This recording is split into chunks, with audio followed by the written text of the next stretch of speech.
Hi everyone, this is my second video with information that I was asked for as I've been communicating with constituents, and this is specifically in regard to Erin O'Toole's decision to not repeal all of the OIC firearms targeted by the Liberals.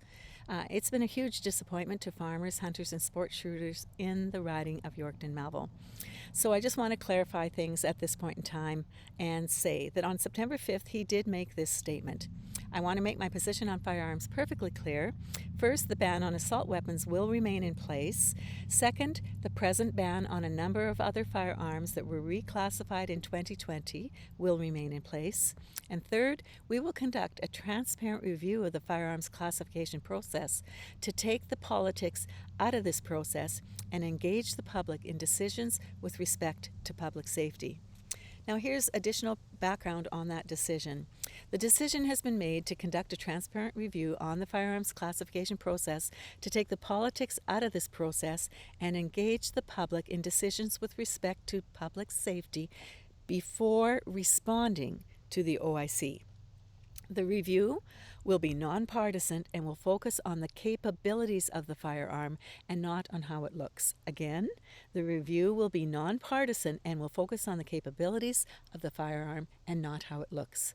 All Canadians will be invited to participate in the review process.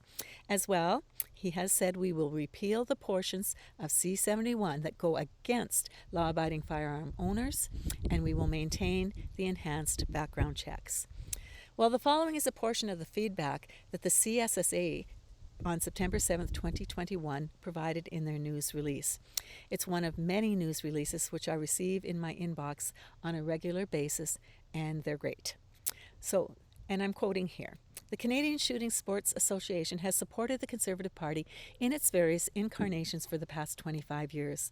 Our loyalty to the party has been steadfast, unwavering, and tied to their firearms policy. After the firearms flip-flops of the past few days, we've had to question if that loyalty is now misplaced. Within our community, a cohort that truly values honesty, integrity, and honor, well, the ripples were seismic. Our phones, texts, and emails lit up like a Christmas tree from furious firearms owners berating us for supporting the Conservatives instead of the People's Party or the Mavericks.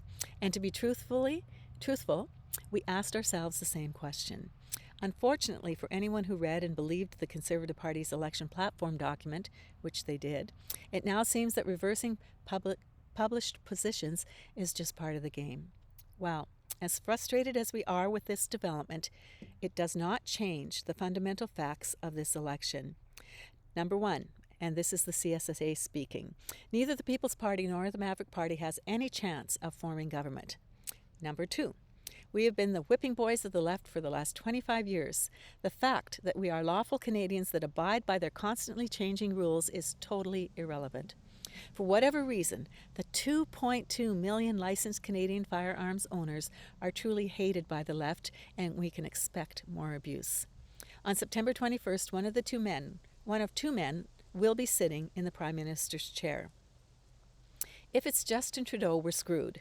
He's already promised $1 billion to confiscate our handguns during this campaign, and he will do worse if re-elected.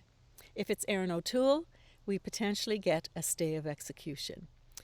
Every item in the Conservative Party's firearm policy, with the exception of rescinding the OIC gun ban, requires passing legislation.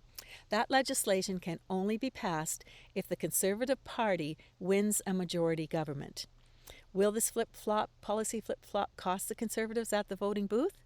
We'll find out on Election Day, but despite our deep disappointment with the Conservative Party this week, we truly hope it does not. The scenario today is the same as it was in 2019. We must elect a Conservative majority government. Anything else, and we'll see more gun bans and restrictions on licensed firearm owners, while the Liberals will continue to decrease penalties for violent criminals, drug dealers, and gangs. End quote. The CSSA is saying to its 2.2 million licensed firearm owners and their families, a vote for any other party other than the Conservative Party of Canada, voting for the Mavericks or the People's Party, is a vote for Justin Trudeau.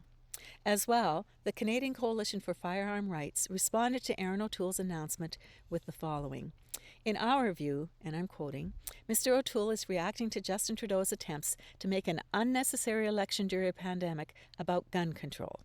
Gun control has always been a political wedge issue to the Liberals, not a matter of public safety.